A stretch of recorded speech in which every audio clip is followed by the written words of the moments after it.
public meeting of the New York City Rent Guidelines Board.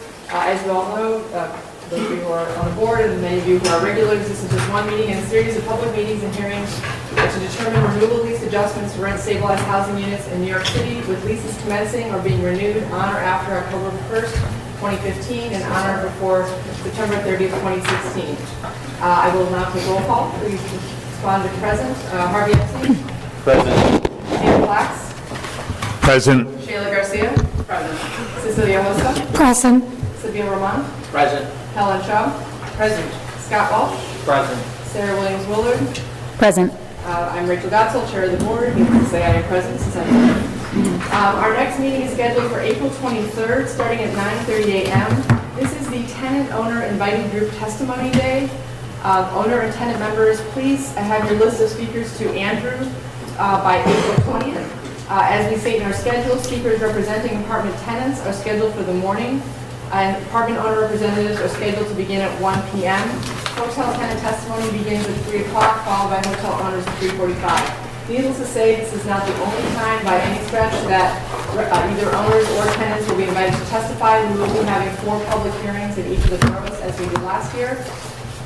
We did, however, want to have this meeting before the preliminary vote for the rent-stabilized renewal lease adjustments, which will be held on April 29th at the CUNY Graduate Center, 365 Fifth Avenue in Manhattan, starting at 6 p.m. There are copies of our final 2015 meeting schedule here today, and it can also, as always, be found on our website, nycrgb.org. And as many of you may recall, we do have an email sign-up that people can, once you sign up for that, you will receive a blast letting you know whenever future meetings are being held. The New York State Division of Housing and Community Renewal will testify at our May 28th meeting. In your folder, in addition to this to board members, you'll find the questions presented to DHCR from 2014 along with their responses. This document was emailed to everyone on April 3rd. But do please review, obviously, to see if there are additional questions you'd like to include this year. And please let Andrew know by May 1st. Wait, May 1st? Yes. So then Andrew's email said the 23rd, but I'm happy to have till May 1st. Isn't that excellent? So See, this is amazing. always just generosity. It's always just an attempt to create more time, more opportunity to be heard, to ask questions. In your folder, you will find a copy of the 2015 Price Index of Operating Costs. This will be presented this morning by Andrew, and we also have our PIOC consultant, Dr. Jim Hudson.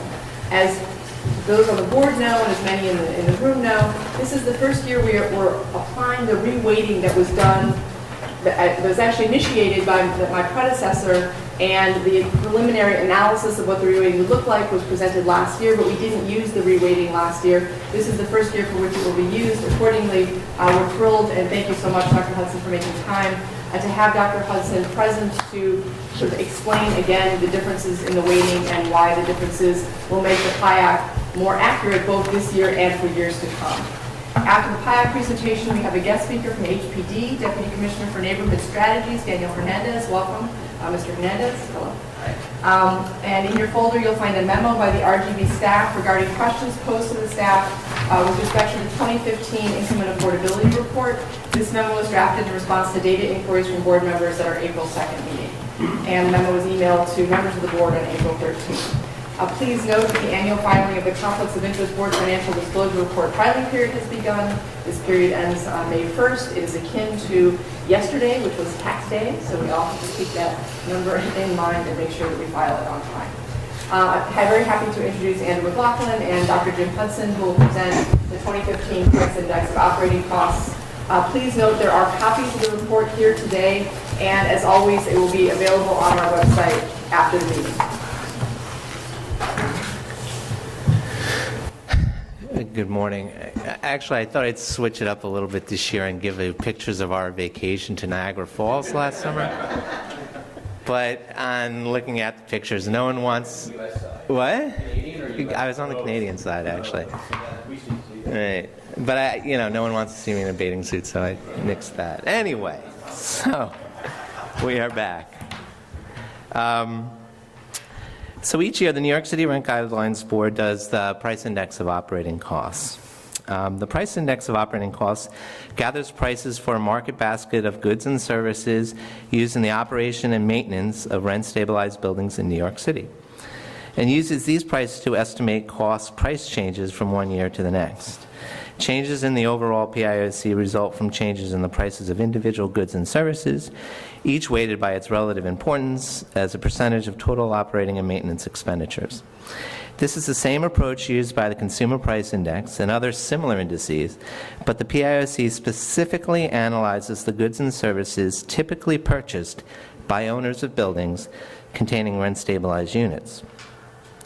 In the fall of 2013, the RGB commissioned Dr. James Hudson to study this issue and to offer suggestions on how to use the New York City Department of Finance real property income and expense data presented in the RGB income and expense studies to update the expenditure patterns in the price index. The results of Dr. Hudson's analysis were released in a paper entitled Comparing the Price Index of Operating Costs in the RGB Income and Expense Study, and were presented to the board on March 27 of last year. Dr. Hudson concluded that the main cause of the differences between the price index and the INE is how owners change their spending in response to changes in prices and the goods and services that are available. In addition, a historical analysis was conducted to gauge the impact of using the INE component weights in PIOCs dating back to 1999. These results were presented to the board in a memo on April 24th of last year entitled Calculating the Price Index of Operating Costs Using Component Weights from the RPAE Data, presented in the Income and Expense Study. Both of those were circulated to the board on Monday via email. In order to reflect current expenditure patterns, Dr. Hudson, along with the assistance from the RGB staff, used the expenditure patterns presented in the 2015 Income and Expense Study to update the component weights for the Apartment 2015 PIOC. So this price index has been reweighted using the data from the 2015 Income and Expense Study. So going forward, Dr. Hudson will explain the improvements made to this PIOC, and I'll outline the findings, and including a comparison of the reweighted PIOC versus what it would have been with the old methodology. But first, a brief overview of the findings from the 2015 PIOC. So this year, the price index for all rent-stabilized apartment buildings increased by 0.5%. This is the lowest PIOC since 2002, when it was negative 1.6%, and the fifth lowest since its inception in 1969. Increases occurred in all PIOC components except fuel, which declined by 21%. The growth in the Consumer Price Index, CPI, during the same time period was higher than the PIOC, rising 1%. The core PIOC rose by 3.6%, and the PIOC is projected to be 4.2% in 2016. As previously Andrew, noted, just what was the projection for the PIOC for this year from last year? What was the projected? it was projected to be 1.7%, but that was using the old methodology, but the projection was 1.7%. As previously noted, this year staff updated the expenditure patterns used in the apartment PIOC with data from the RPIE filings. This resulted in an overall PIOC of 0.5%. Had the PIOC not been weighted to reflect current expenditure patterns, in other words, used expenditure weights from previous price indices, the PIOC would have been negative 1.1%, or 1.6 percentage points lower. Now I'm going to turn it over to Dr. Hudson, who will explain how we went about reweighting the apartment PIOC. And we have all these in one set of slides, so we can just move straight into that. So first off, just the little tutorial bit of this, which is why we use weights.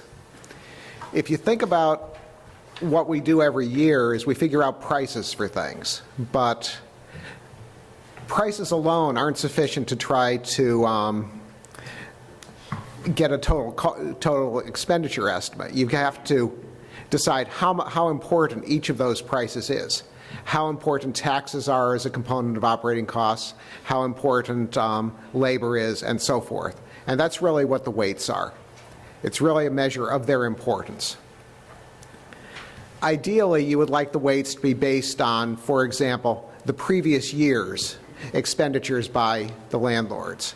That would be ideal, because it would mean you're taking just what did they do last year, then how much did the prices change, and therefore what's your estimate of how much they will be spending this year.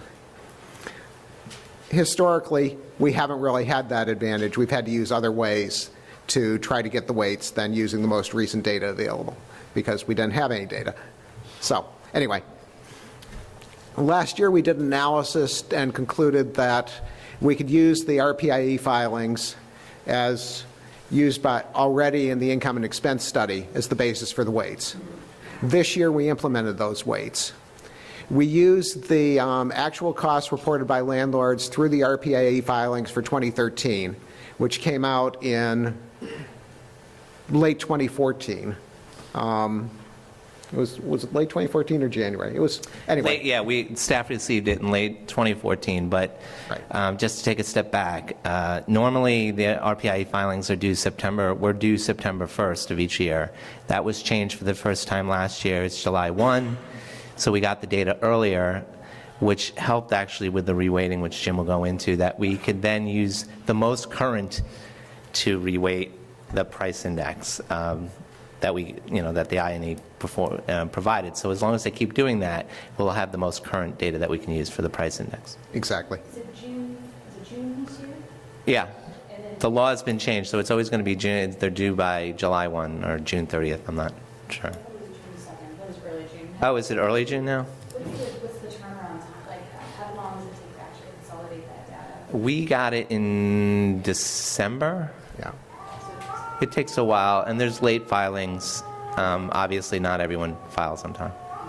What is the period that the filings consisted of? Like the June filing was from what Yeah, period of it's time? calendar year 20. For this time, it would be it's always a calendar year, so it's Calendar. 2013 calendar year data. Was the last data we had. Yep. 2014 And it's the most will come out current this June. that's available. Yeah. Or 2014, the filings will be due this June, and then Right. The We'll calendar get year the- 2014 will be reflected they'll in have this to do year's their filing. analysis and consolidation, get it over to us, et cetera.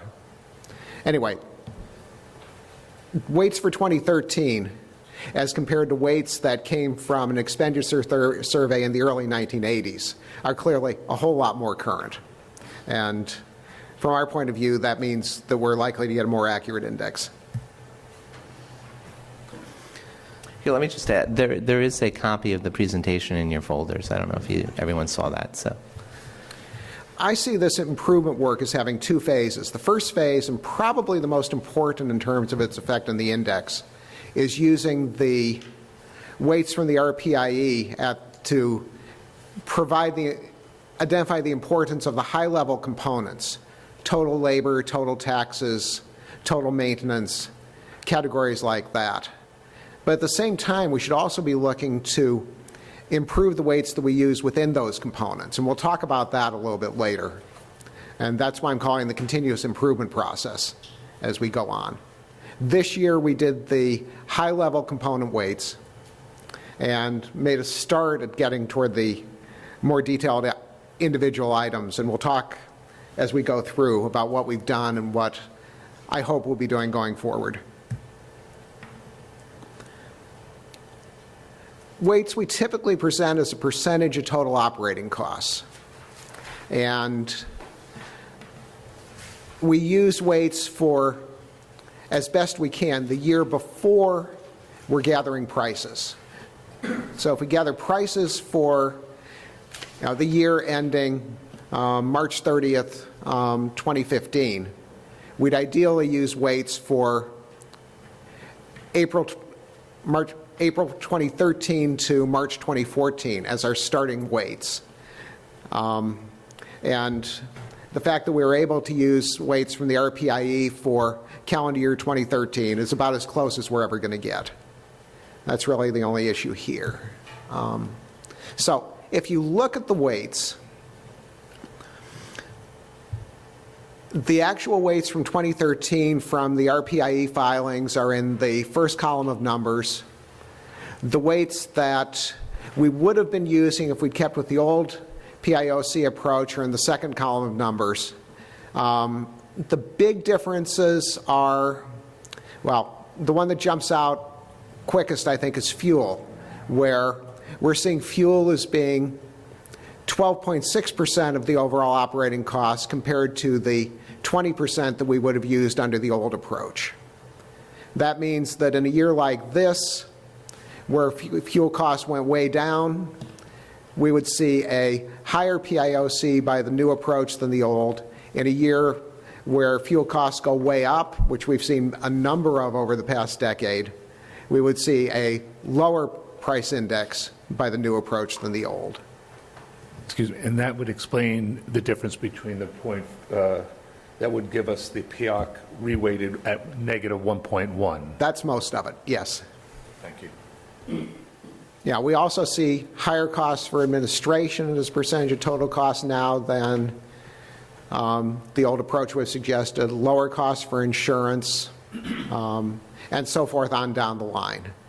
The differences are not dramatic except possibly for fuel, but they are significant and will make a difference in the calculations. And of course, each year, if we get new weights from the income and expense study, that first column numbers will shift around somewhat. Given the historical data we looked at over since 1999, it won't shift around a lot, but it'll shift some, in part because of just what actually happens out there in running buildings. And so just a quick question, as a result of the reweighting, the prediction is that the PIOC and the INE, once you're comparing them, will be more reflective of actual costs, and so will be a more accurate factor for us to use in our determinations? Exactly. Great, thanks. So this I pretty much went through. There's one thing I want to point out here, which was on the RPIE filings, the average cost citywide was $119 per apartment per month in 2013 for fuel. If we had taken the old weights and said, if the total apartment cost is the same as the RPIE showed for all operating costs, we would have had a fuel cost of $172 a month, $53 a month higher. So, yeah. And we could do that calculation for all the categories, but it really wouldn't show anything different than the percentages we looked at in the previous slide. Sometimes it's better to get things down into what actual dollar numbers and get people to look at those. Excuse me, can I ask a quick question? What does the RPIE data, the gross data itself, tell you in terms of fuel costs? So not just the weighting, using the weighted, the fuel divided by total operating costs, but is there anything in trends in terms of that line item within the RPIE, the gross data itself? Does that tell you anything? Great question. I don't think we looked at that last spring, but we did not look at it this year yet. I think that's a great question and something we can certainly do. I'm trying to get my head around the discrepancies between these things, and it has so much to do with the weighting and the shift of what that overall cost is. But it'd be really interesting to see what that cost delta was for the owners through the raw data, through the actual RPIE data. Yeah. Right. I mean, I think what you're asking is essentially what we did for this one year. We could go back and take a look for each year using because that's the actual amount put on the RPI was $172 a month. No, the 119. I'm sorry, $119 per month. Okay. The average actual cost of fuel. Oh, I see. Yeah. Right. So if we adjusted the weights, of those expense components using the price index, old weights, that would have actually come out to $172 a month. We can do that going back different years if that's, is that what you're, I just want a time series of those costs. Yeah, I think so. I'm trying to get my head around the delta. If I could understand a little bit more of the raw data, that would be very helpful. Yeah. So I think I agree, Sarah. The question's about, like, maybe the price has gone down, but the usage has gone up, or maybe there's energy efficiencies that have happened that reduced consumption, and we don't know that based on those numbers, and seeing that over some period of time will help give us better data, better information. So it'd be really useful for us. Yeah, we I mean, appreciate that. if you think about where the old weights came from, they basically came from a study in 1982 or 3, which done in 82, presented in 83, which had a particular mix of fuels and a particular set of quantities used. And by only changing the weights based on price changes, the old PIOC essentially assumed that that mix of fuels and that usage per unit was not changing over the last 30 years. We know there have been changes in energy use over the last 30 years, so getting back toward the real dollar numbers now should be superior. And that would be reflected in the $53 per month higher. Exactly. So Exactly. that would take into account sort of energy efficiency and so forth over time. And 82, that would incorporate the delta over time. All right, thank you. And yeah, I'm seeing, I've already got the spreadsheet probably back in my computer. We could pretty easily run a set of graphs of what the cost by component in the I&E have looked like over the years and present that to the board. But also the point going forward is it will be readjusted each year based upon actual costs, and so we'll have the real-time changes as they occur. Exactly.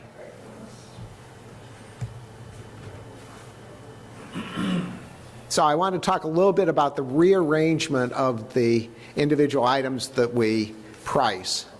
The old PIOC had 9 components. If you include all the ones that are hotel-specific or loft-specific along with everything else, there were 87 individual items that we gather prices for. The I&E data comes to us in basically 7 components. There's a miscellaneous component that really didn't have anything that we could price and was down around 3%, around 3% of the total cost. So we really didn't do anything with that one. But the 7 components that we used are taxes, labor, fuel, administration, maintenance, utilities, and insurance. And how we define where the items won in the different components, there's a worksheet done by finance. It's a workbook telling owners where to place their expenses in those components when they file. So some of them matched up perfectly, like fuel. We have the same exact items that owners are reporting in fuel that we are collecting from the price index. And we can see that. And Jim mentioned miscellaneous. There was only 5 items in there, none of which we price. So we couldn't include that component as part of this. And it ended up only being 3% of expenses because finance has come, over the years, have defined miscellaneous much more specifically in the RPIE, which really benefited us Yes, this definitely. year. So the rearrangement was, the fuel category now covers all heating. So the 2 gas specifications that were used for heating were moved over to fuel, as were the 2 steam heating specifications and the master metered electric cost specification. And those all moved from utilities to fuel. Communications, where we previously priced telephone, though we've improved that a little bit, was moved from utilities to administrative. It really comes under the administrative costs as landlords reported to the RPIE. And all of the specifications that we had as contractor services, parts and supplies, and replacement costs were combined into the maintenance specification because looking at the instructions, that's really where they fit. So from our point of view, working with spreadsheets, it was major rearrangements. From your point of view, it probably doesn't make a whole lot of difference, is my guess. Just a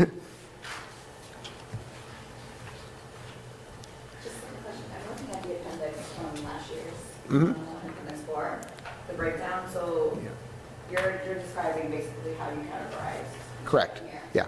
Okay. And these are the weights and the same. think maybe did for this year? The items still have the same, weights within their components as they would have. And in fact, we can show you, we calculated the older version of the PIOC both with the old components, and I believe that's presented, and under the new components. And as you'll see at the bottom of that, it comes out with the same overall index.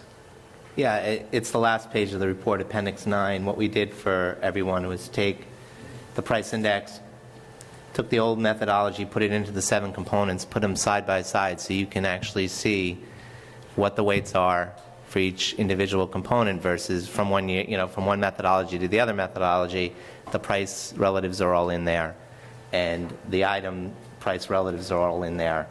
So essentially, we ran both methodologies for everyone could see them, and they're side by side, so you can really take a look at the comparison.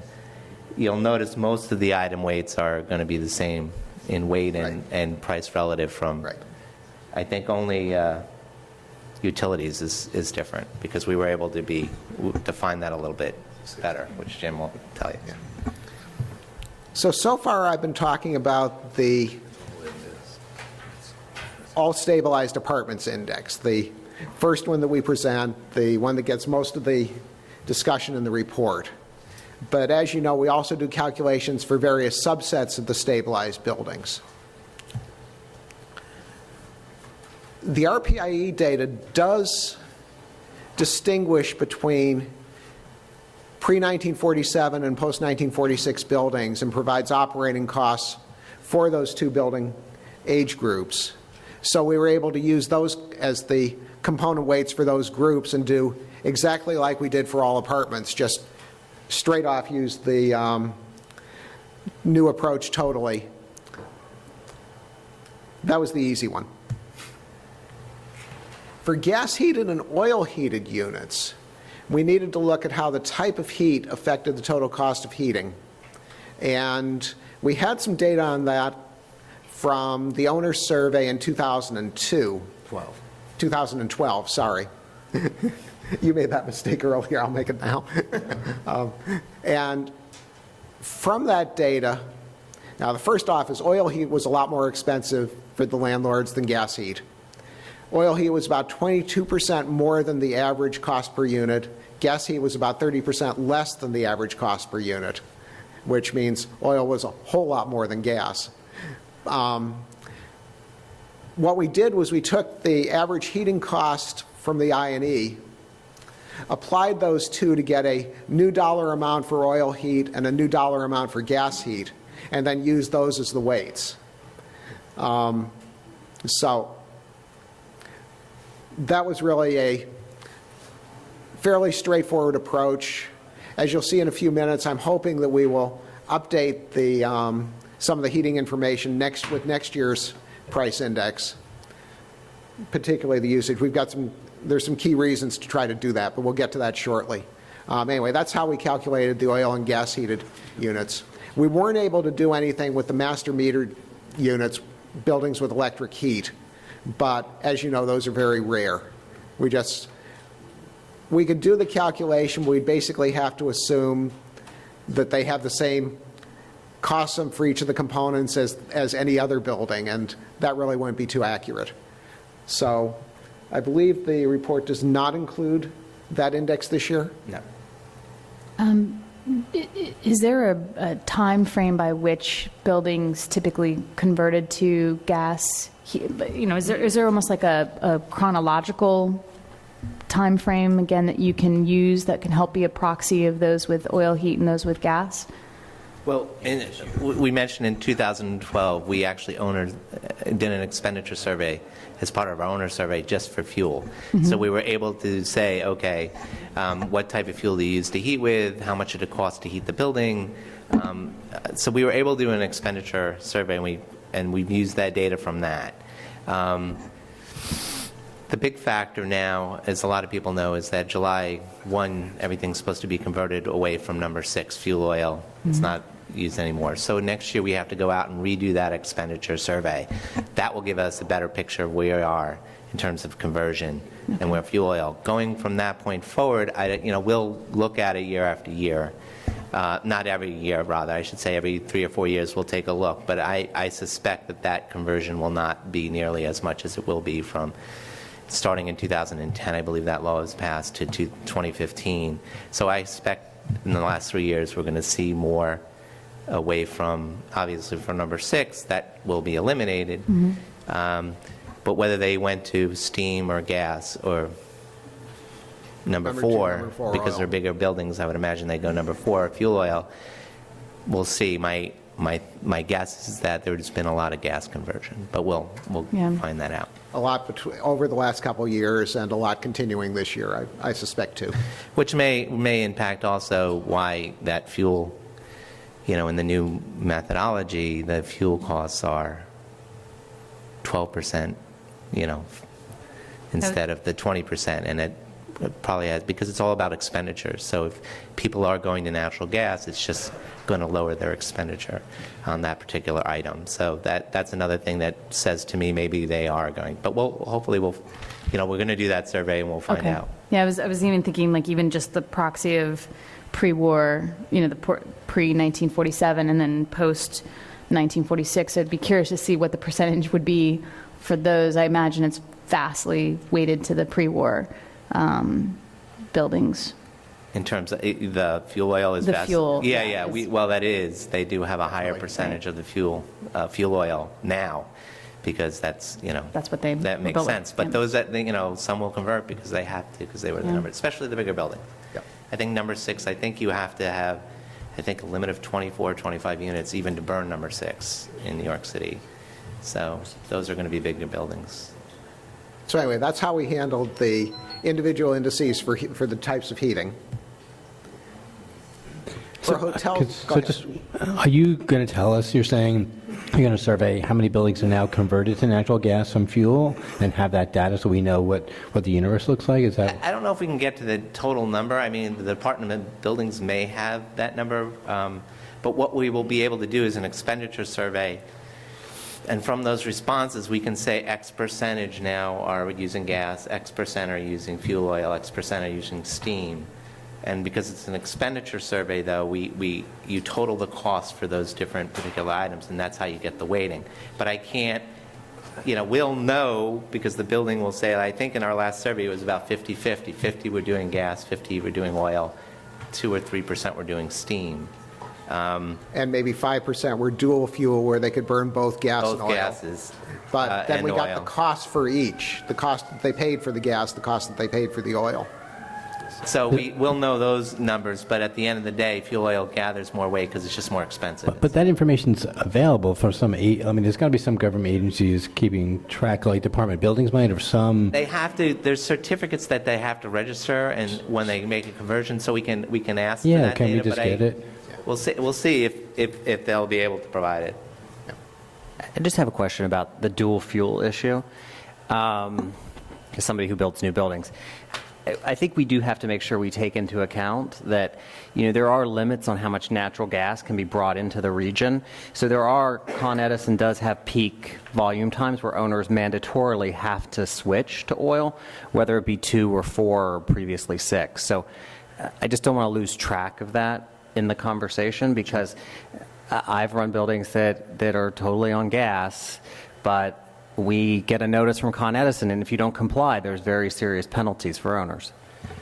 Yeah, I mean, we are conscious of that. In fact, in the oil heated price index, there is weight on the gas and vice versa, because there is dual fuel.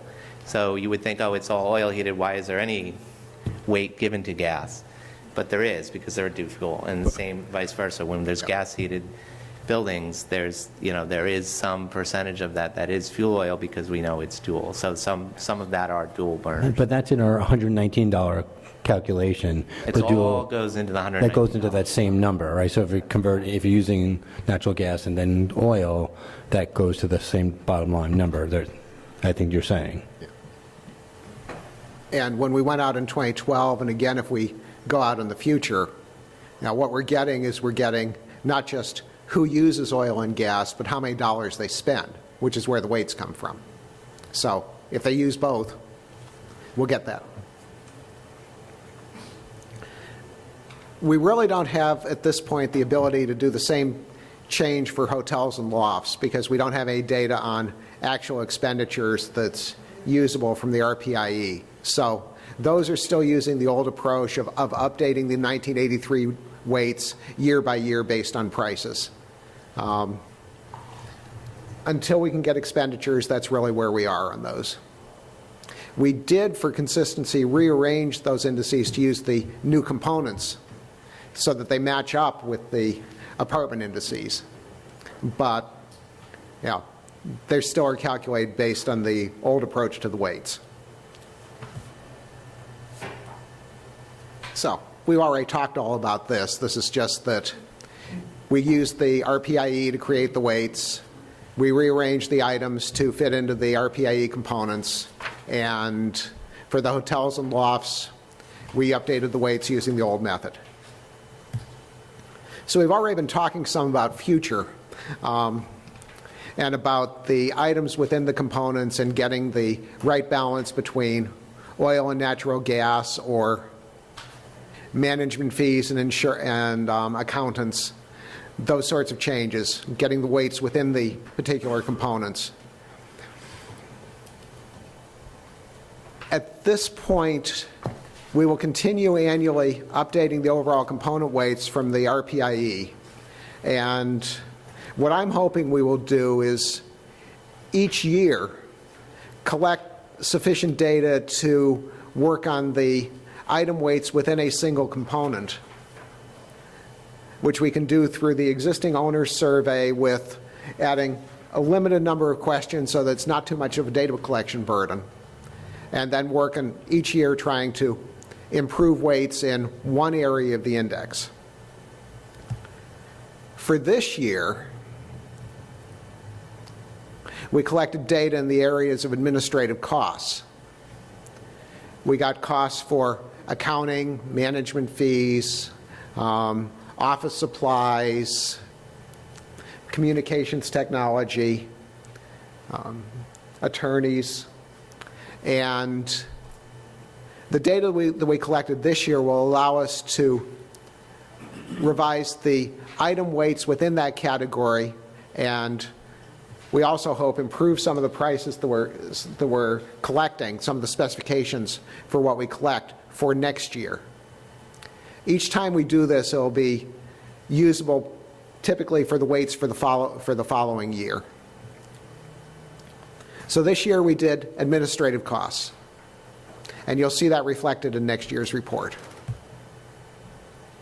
Next year, I think Andrew and I both believe that we should be collecting data on fuel because of the change in the rules related to number 6 oil and the conversions that have likely been happening and will happen related to that.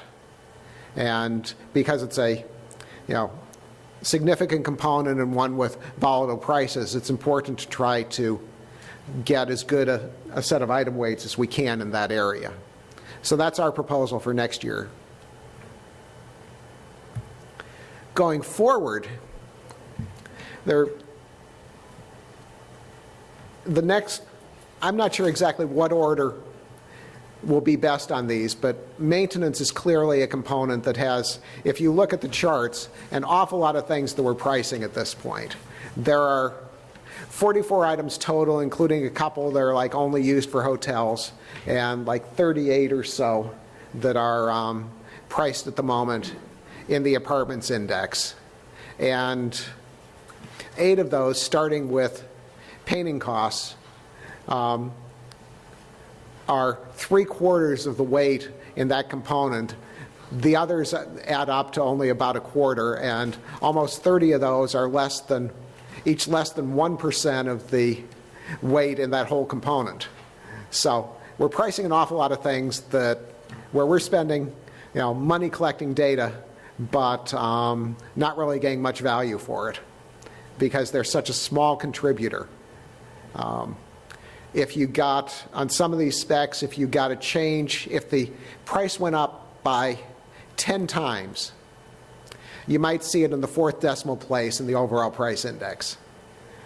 We're not getting a lot of value from those, so we want to get out there and collect data on what the types of expenditures actually are for maintenance and use that to create new weights and revise the specs. That'll come along sometime in the next few years. The other one that we need to look at in the next few years, I think, is labor. In particular, how much of the labor costs are union versus non-union, how much of the labor costs within the union part of that are for which of the unions, because that affects the private health and welfare costs, all of the related costs to labor, Social Security, unemployment, and so forth. And getting good weights in the labor category, I think, would potentially make a difference in the index. So that one should be out there in the survey at some point.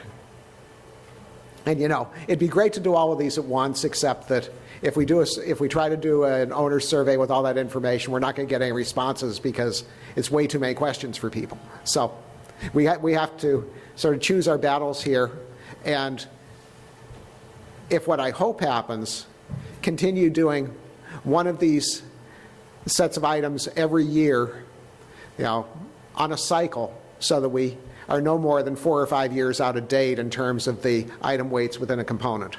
Yeah, and just to step back, we do an owner survey every year to get insurance data, non-union labor cost data, as well as management fee data. Right. So it's a survey we send out every year. So essentially it's adding another page, asking it out. So anywhere from 2 or 3 questions to a page. Yeah, depending on the particular component that we're trying to update. So I think we did administrative costs. I think there was an additional 8 questions or something like that. Yeah. The 3 other components, there's less need to do this because in 2 of them we actually get the complete weights off of the income and expense study. That's taxes and insurance. And then the third one, utilities. Water and sewer is on the order of 70% of the weight for utilities. The other items in there are non-heating electricity and natural cooking gas. And the water sewer cost is actually separated out in the income and expense study, so we can get that directly. So there's really little need, though, at some point if we have space in the owner survey, asking the question of how much do you spend for non-heating electricity, how much do you spend for cooking gas, wouldn't be a bad thing. We might actually be able to work that into the fuel discussion next year. But those components need less continuous improvements, so it's really just administration, labor, fuel, and maintenance that we'd be looking to try to improve the item weights over the next few years and cycling that forward. So now we've got the one in the small type that you probably can't read, but it's in your report. Just summary, we use the component weights from the RPIE. If we'd used the older weights, we would have overestimated the effect of fuel costs on the PIOC and underestimated the effects of administrative maintenance costs. We'll plan to continue to use the most recent information from the RPIE for the component weights, and then use the annual owner survey to improve the weights within those items. And my belief is this will help keep the PIOC representative of actual changes in operating costs faced by New York City landlords. And back to you. Andrew, sorry, before you, just real quick. As I'm looking at these numbers, the fuel costs are representing the 2013 winter. No, but I think Andrew's going to get the fuel costs that we use to set the weight are representing the calendar year 2013. So part of the 2012-2013 winter, part of the 2013-2014 winter. So that's interesting. So from a weighting standpoint, that would be a significant portion of the overall cost. Likely, I'm just assuming that with the 2013 winter, that not this past winter, but the previous winter, that would make the weight high. But because fuel costs themselves went down in 2014, that would have an impact on, Is there a mismatch between the years in that the weighting would be high for a significant year, a consumption, and then having the 2014 be the Yeah, price? no, I understand what you're saying. I guess there's two parts to that. One, it's the most current data that we have, so we're going to be using that. Fair.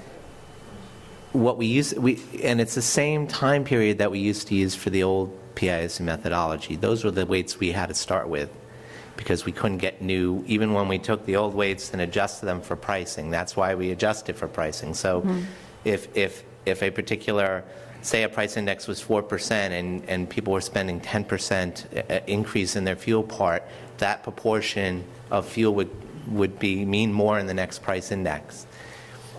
This is doing similar thing. When we change the weight over, we'll see those expenditure patterns come forward because we're taking them from a particular year. Next year, they're going to be expenditure patterns from 2014. That's the closest we can get. But the costs themselves are actual. They're from April of last year to March of this year. So the actual, I shouldn't say cost, the rates, the prices they're paying, everything, and then when we factor in weather, it becomes cost. That those are actual, that's what actually happened in that 12-month period. The amount of what that's, the importance of what that is in a particular price index is based on a prior year. You're correct in that. Sorry, just for my little brain to get around it. So it's 2013 weighting with 2014. Mostly gross 2014 data. prices. Yeah, we do go 3 months into 2015, right? Does that skew the numbers at all? Is there a caveat to that? I don't know if that has any significance, but I would have always assumed that you would want to have your factor have the same time weighting. I know that this is as good as we can get in terms of the way that the data gets digested. The 2013 is how we can do the weightings, but I'm just curious to know, is there any caveat to having the weights and the expenditures have different time lapses? It's a great question, and it actually turns out to be a necessity. If you had the weights, which are your expenditures, at the same time that you've got your new prices, you actually wind up double counting the effect of those new prices. You have to have the weights in a baseline year, the year before you're actually collecting the price changes.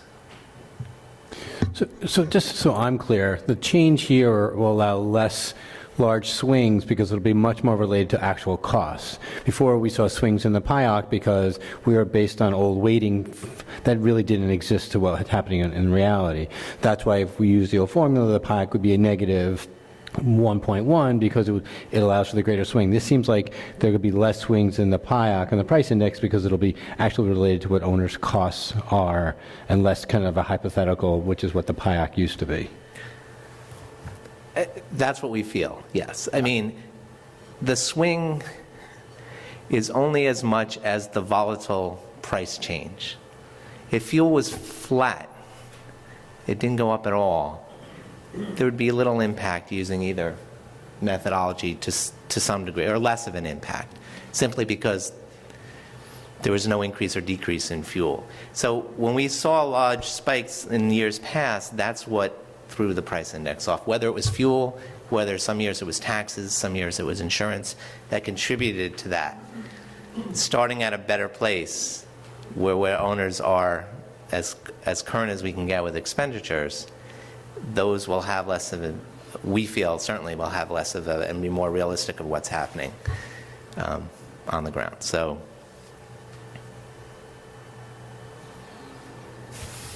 all right. So I'm just going to go through each component and explain a little bit about what we found. Just to go over again, these are the 7 components now that we're using. Most notably, fuel went down 21%. Insurance costs rose 7.2%. Taxes increased 4.2%.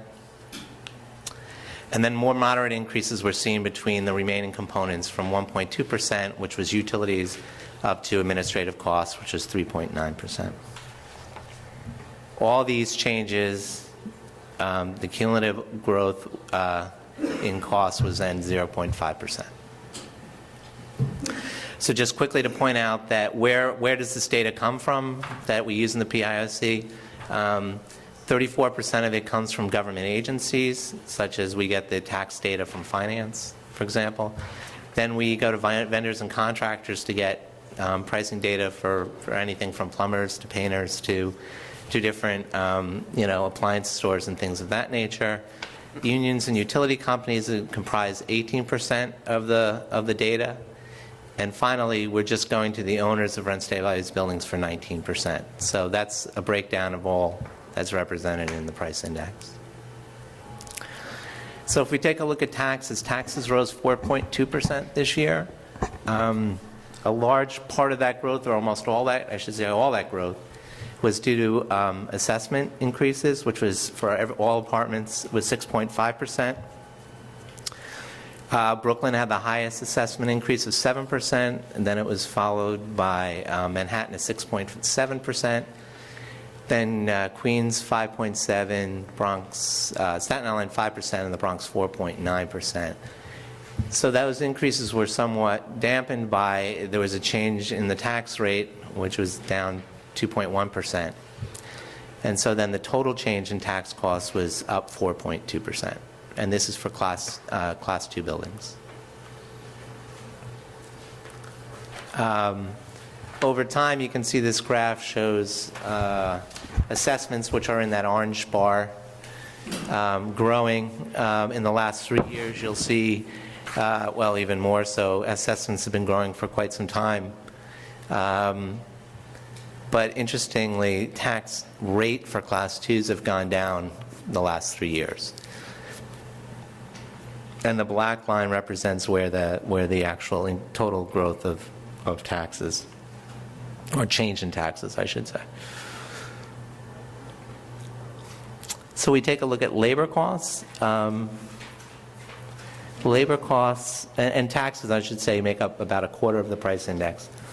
Labor costs make up about 16% of the price index. Labor costs grew 3.8% all told. And wages comprise 3/4 of the whole labor cost component. Non-union pay increased by 4%, as you can see, which was 1.1% higher than in the 2014 PIOC. Unionized wages also rose, rising 2.7% cumulative, with a 0.3 percentage point increase from the previous year. Unemployment insurance went up 3.7%, and private health and welfare benefits, which is about a fifth of this component, went up 5.8%. This is after the unions and the contracts were... Yes, these are all current contracts, exactly.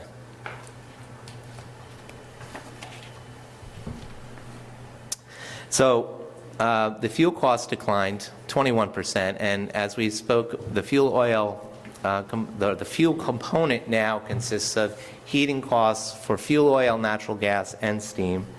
It makes up about 12.6% of this year's price index. The fuel oil and fuel oil costs make about 3/4 of this component. Fuel oil costs declined 23.4%. Gas costs, which make up nearly a quarter of this component, declined 14.2%, and steam costs rose just 0.3%, but it's a very small portion. I think less than 2% of the whole fuel component is steam costs. So since fuel oil prices make up 3/4 of the fuel component, it's good to take a look at what's going on with fuel oil prices. This year, the prices fell 22.5%, and the price declines per fuel oil grade was number 2 oil declined 18.6%, number fuel oil 25.4%, and fuel oil number 6 27.8%. But I think it's interesting to note, even though there was a significant decline in fuel oil prices this year, they have risen substantially over the last 10 years. The average price for all grades of fuel oil in calendar year 2014 was $3.55 a gallon. Adjusted for inflation, the average price in 2004 was $2.03 a gallon. This is an annual rate of increase in the price of fuel oil of about 5.9 percentage points above the general rate of inflation.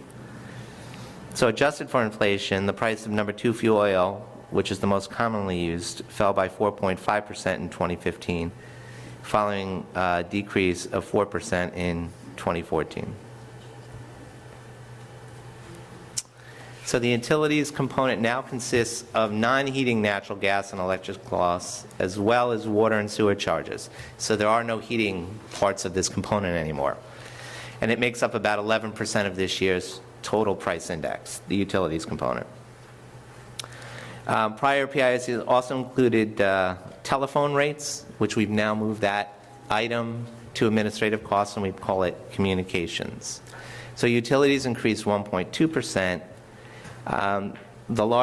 This growth was due to a rise in water and sewer rate of 3.35%. And the water and sewer rates are about 70% of this whole component. Non-heating electric costs, which account for about a quarter of the weight in this component, declined 4.1%, while non-heating gas costs fell 7.3%. Maintenance is a new component this year. As Jim pointed out, what we're doing is we're taking the components of contractor services, parts and supplies, and replacement costs from previous PIOCs, making it one component and putting it into maintenance. We discussed a little bit, there's over, I believe, 39 different items that are contained in this particular component, which rose 3%. But just 3 items account for more than half of the expenditure weight in this component, and that is repainting, plumbing, and the 2 plumbing items, which are for faucet repair and stoppage. This year, painters' rates rose 3.9%, and then combining those 2 item weights for plumbing, they actually, or price relatives, they rose 1.5%. Other prices of note are boiler repair, which went up 3.8%, elevator contracts 2.4%, and roof repair that went up 1.7%. This is a total of 6 items, which account for 23% of this component. So those total of all those 9 items basically make up almost 80% of this component. So we have to take a look at what items we're going to include going forward with that. Administrative costs increased 3.9%. They're primarily this component is comprised of management companies, accountants, and attorneys, which make up pretty much almost all the weight in this particular component. A new expense side of communications was added to the component this year. We used to call it telephone. We switched it over. A large portion of the administrative cost component can be attributed to a rise in management company fees of 4.2%, which comprises nearly 3/4 of this component. Accounting and attorney fees are the other ones that impact this component. Accounting fees increased 3.1%, and attorney fees went up 4%. And we talked about communications, which increased 0.2%. It only accounts for just about 2% of this entire component, but it now includes internet service, landline, and cell service. So we're up to date, hopefully. We've gone into the 21st century. There we go. Yeah. We got rid of the tin can items, but that's tin can and string. What? We still have buckets. Yeah. Oh, we still have buckets. You always need buckets. Insurance costs rose 7.2%, and this is the 4th consecutive year there was an increase in this particular component. Last year's increase was 9.3%. You can take a look and break this down by the cost of the particular policy. So policies that cost more than $5,900 saw an average increase in cost of 6.6% upon renewal, and buildings with policies of $5,900 or less saw an increase of 10.5%.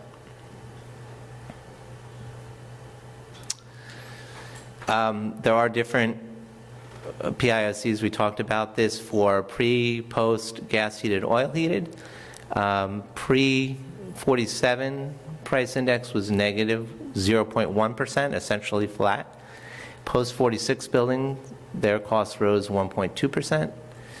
Gas heated, 1.7% was the PIOC, and then oil heated buildings had a negative 0.4%.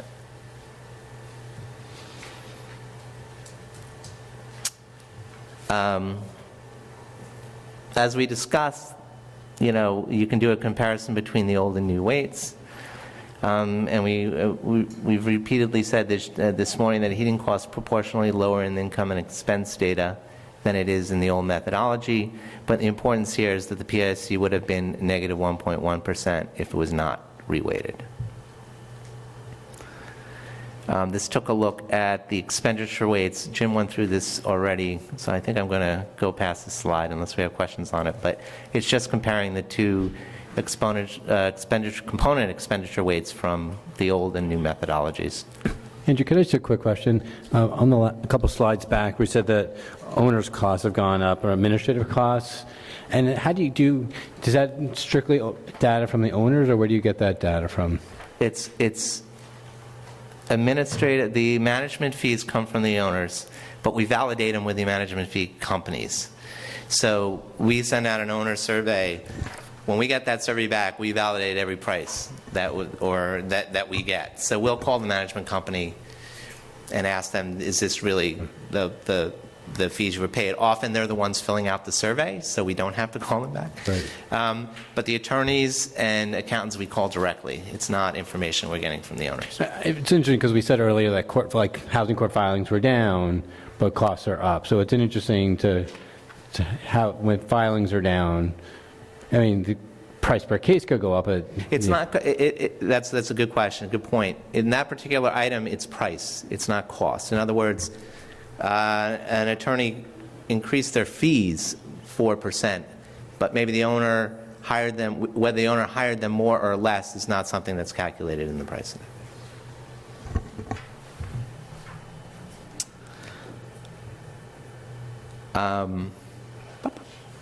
Hotels, we'll take a quick look at hotels. Once again, it's important to note that this is using the old methodology. We did not reweight this.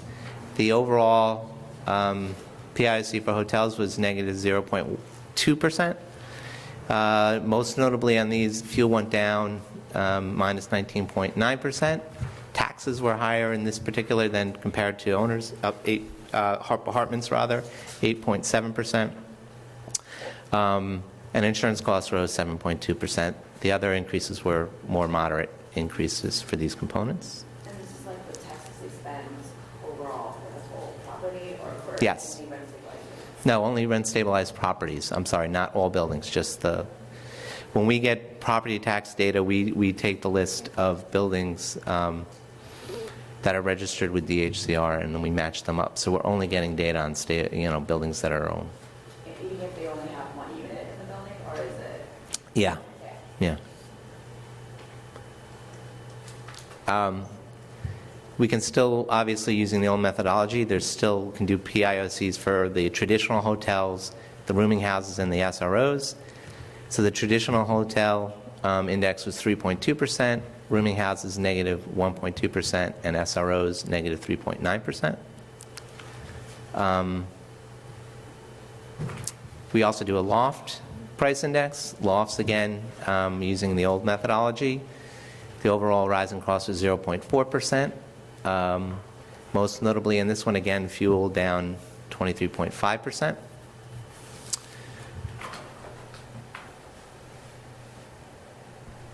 We also do a core PIOC, and the purpose of that, it measures the long-term local trends by factoring out shifts in fuel costs for heating rent-stabilized buildings in New York City. That rose 3.6%. All we're saying here, and we've traditionally done this over the years, is we take out heating costs, and this is what's left over. It gives you an idea of what, if heating costs weren't included, 3.6%.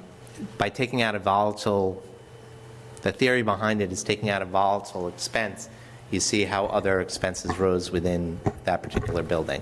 So this has been done for the last 20, 25 years, the core PIOC. And I don't want to say that the fuel costs are real costs, but it's just something the board has traditionally done over the years.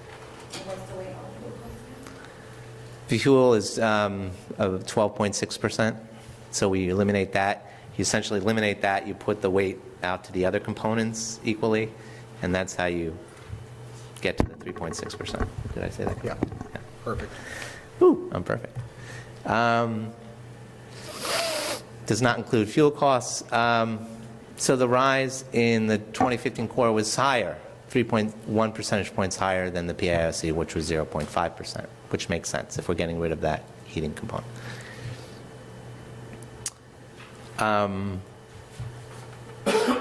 Projection. So we have projected costs going forward. This year, the 2016 PIOC projection is 4.2%. Most notably, taxes are going to increase 7.7%, insurance 7.9%, fuel oil we're projecting will be flat. And that flat is a combination of returning to an average winter, where this year and last year too were both colder than average, but also then taking some Energy Information Administration estimates on, or projections on future prices. And the combination of the two wound up with zero. Normally you'd expect that the weather return would bring it down, but they had the prices also going up, averaged out to zero.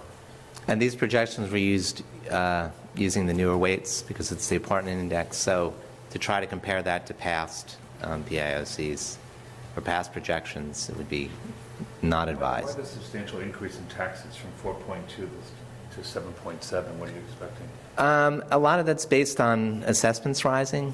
A tentative assessment roll is out. I think it's important to note that I know that publicly there's been a 9% increase out there on the tentative assessment roll. We found that over the last 10 to 15 years, the tentative assessment roll has not been what the final roll has been, so we make an adjustment within our tax based on what's been happening over that period of time. So from what we found over that period of time, we actually are reducing the amount of tax. But if it remains at that 9.4%, the projection would actually become 4.7%. But we're making that adjustment. But that's a significant tax increase. There's no question about it. Whether it's 7.7 or 9.4, that is a significant increase. And again, I think Harvey asked earlier, I forgot. What was the projection last year? 1.7%. And we weren't, well. Steve, you were asking what was the projected entire or just the projected tax? No, the entire. That was 1.7, Okay. yeah. Thanks for the clarification. This may, I haven't thought of this until now. Would our projection perhaps be more accurate with these new in? I didn't even think of that. I don't know how that would impact. I mean, it's as good as the price. We'll see that over time. Yeah, it will be interesting to see can't predict. how it's so much more a factor of what prices will do, but maybe we'll be more accurate. It's important to note that this is the number that's used in the traditional commensurate formula, which I'm just about to start. It's the only one that uses, and this is why by law we have to do a projection. This is the projected cost. So that leads right into our commensurate rent adjustments. So each year the board is obligated to formulate guidelines, and the law only gives very general criteria.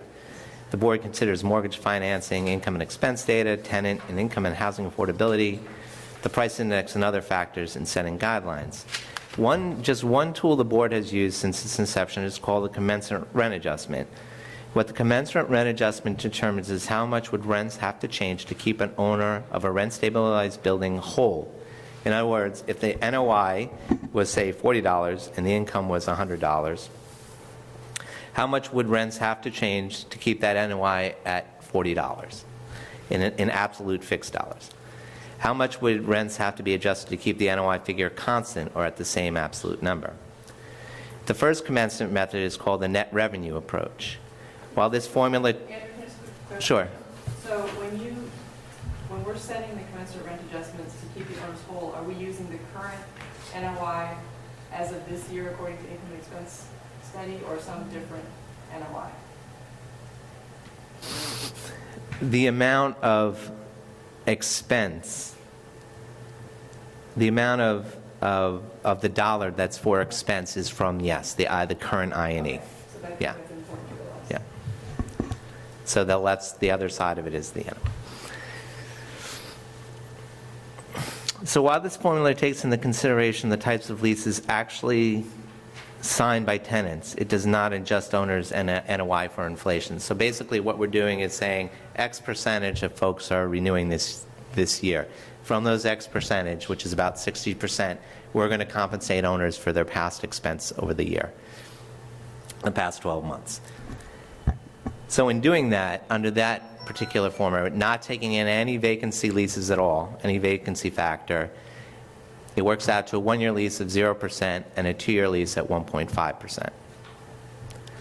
Now, if you take the same formula, the idea of doing the net revenue and including vacancy leases, income from vacancy leases, then the 1-year lease would be minus 2%, and a 2-year lease would be a negative 1%.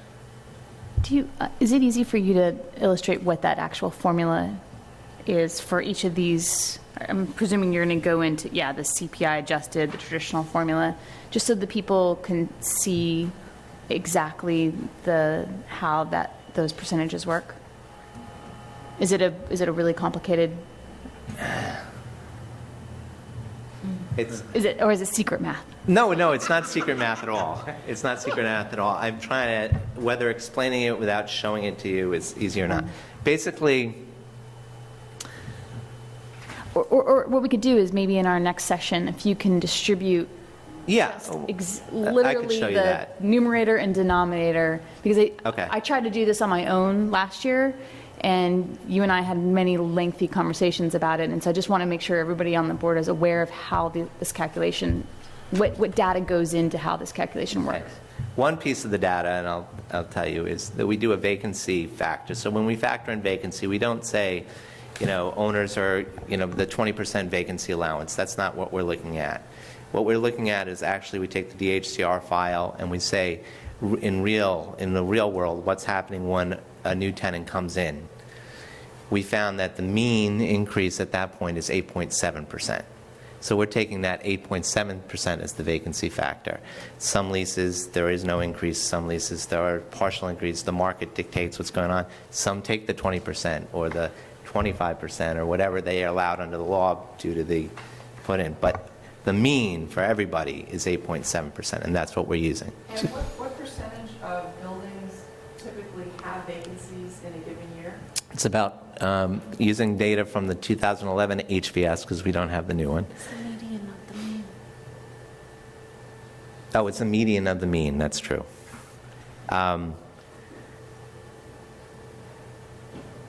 About 15% are vacancy lease signers. So can I, That means that a significant majority of buildings do not have vacancies in any given year. It's only two. Yeah. I mean, basically that's only the vacancy leases are accounting for 15%. The other 60, cents are turnovers, and then there's another percentage. The 23% or 24% are on that other 2-year lease cycle that aren't doing anything. And we're trying to get to just these particular leases being signed this year. So if you say vacancy leases signed this year, plus those are renewing, this is what we're doing to make owners whole. And those are all percentage of buildings.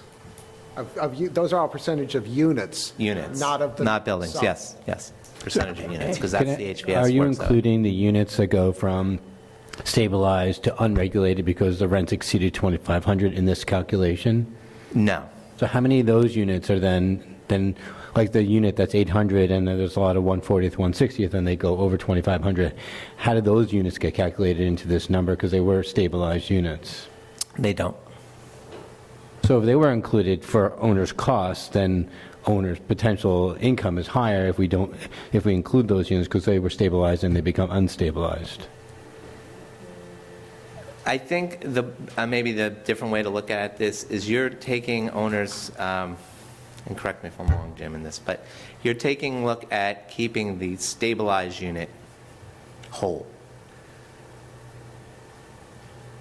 In other words, if it's gone free market, it's not out. We're not considering all the income necessarily by the owner. We're just saying to keep that unit from maintaining that NOI, that's what you need to do. If there's other contribute, and you can factor that in beyond what these commensurates do.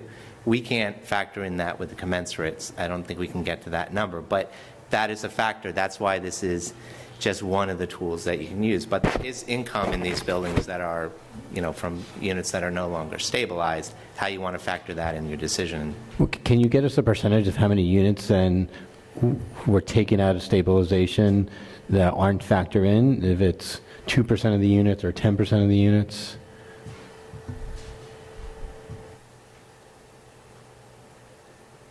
I'll have to look in to see where we can whether it's still whether the building is still stabilized or not is the question. I don't know if we can figure that or not. In other words, has the whole unit been deregulated? It's not just looking at the units. We'd have to try to match them up with the buildings. I'd have to see whether we can do that. I'm not sure. And I think too, if he's cross-referencing it with DHCR, then I think in that moment of time, it isn't deregulated. So maybe in the next year, it may have, luxury decontrolled or whatever, destabilized. But in that pure snapshot, it is considered a regulated unit. So in 2014, there's a stabilized tenant in. And then when they go to renew the lease in 2015, that stabilized tenant has moved out, and that they've done lots of work to make that unit unstabilized. That isn't considered. That factor of the unit going from 800 to 2,700 is no longer a factor in this calculation. Well, you first have to do the vacancy. Likely they'll do the vacancy. But that's not being factored here because that unit is no longer stabilized. So all that, the 20% vacancy, the 140th, the 160th, those factors are not considered in this number. Wait, correct me if I'm wrong. You just said that 15% of the units Are signing vacancies or stabilized vacancy leases. Stabilized vacancies. Yeah. So I think they're still in only the stabilized units are factored in here. If it's outside of the loop and it's market, I don't think it's in this calculus. Can you clarify? Sorry. I think the question is just, is this an accurate picture of the owner's income for these buildings if we're taking a piece of the rental income and not counting it? Well, we have access to limited data. When we take this number from the DHCR records, if a unit is not registering after it's destabilized, there's no way we can get to that number. We can't even get to the actual number except what DHCR tells us for what they know is destabilized. We know there are owners who don't report units that are destabilized. We know there are owners who report it's destabilized but don't report what rent it's renting at now. It's one factor that's going into this, and I really don't see a way that we could get to that at all. You can certainly consider that you might think it's low because... So I think the conclusion is Harvey's accurate that there are a percentage of apartments that are not included, where the revenue is not included in this number at all with respect to the owner's overall income, but we have the income and expense data from them where we can compare and look at those and contrast those to come up with. Right, and those include the destabilized units. The I&E includes those buildings, right? So I think, again, this is a balance, and that's why we like to have multiple sets of numbers, some that are not as timely, the income and expense study, but some that are more timely but may not include certain information that we can't get access to. Can I just ask, so there's no way to tell even just what percentage of the units are not registered overall in the rent stabilized buildings? as a proxy for. That's the like the $5 billion question that we're always at. That's a tough one. I mean, the HVS, all I can say is the HVS consistently says there's more stabilized units than what the number of units registered with DHCR. Somewhere in between there is the number. I want to say it was 830,000 units or something with DHCR last year. Please don't quote me on that. It's actually in the DHCR thing in your packet. But now they're saying with the 2015 HVS, there's over 1 million rent-stabilized units. So where the number falls, I'm not quite sure, who isn't or is. It's how you calculate it. Count them. I'm not sure exactly how they identify a stabilized unit in the HVS. It's not by asking the tenant, though, I do know that. They try to figure it out before that survey is sent. It doesn't matter how the tenant answers that question, I believe. So. All right. Almost done here. So there's a second commensurate rent adjustment. It takes in those mix of terms, but we want to say, okay, let's take the NOI side and adjust it for inflation. That's essentially what we're doing here. So if there's no vacancy factor involved at all, if you don't want to consider that, a 1-year lease would be 0.75%, and a 2-year lease 2% increases. If a vacancy factor is included, there would be a negative 1.5% and a negative 0.5%. And then there's a traditional formula that does not take into account the number of leases being signed nor CPI, but it does take into account our projection of the 4.2%. And it falls out at 0.3% for a 1-year lease and 1.7% for a 2-year lease. So those are the commensurate adjustment. Actually, as I said earlier, it's just a starting point for deliberations. You're given other data, other testimony, and other factors to consider. This is just one of those factors. And Andrew, if we had not reweighted this year, these numbers would be significantly lower, right? Yeah, they would be lower. Absolutely. Wait, the rent adjustment would be lower? Yeah, because it would have been a negative price index. Oh, the negative, okay. Yeah. So to sum up, I'm going to go through this quickly. We have another guest here, and we are well over time. We're sorry. So the price index of operating costs for rent-stabilized buildings, they said went up 0.5%. Gas-heated buildings rose 1.7. Oil-heated buildings, PIOC, decreased 0.4. The core rose 3.6 this year. That takes out the heating component items, expense items, I should say. The apartment PIOC component weights are updated using data from the RPIE filings, and now we have 7 expense components. Had the PIOC not been reweighted, reflect current expenditure patterns using the old methodology, it would have been negative 1.1%. Fuel costs, big factor, declined 21%. Taxes rose 4.2. Insurance costs rose 7.2. Utilities 1.2.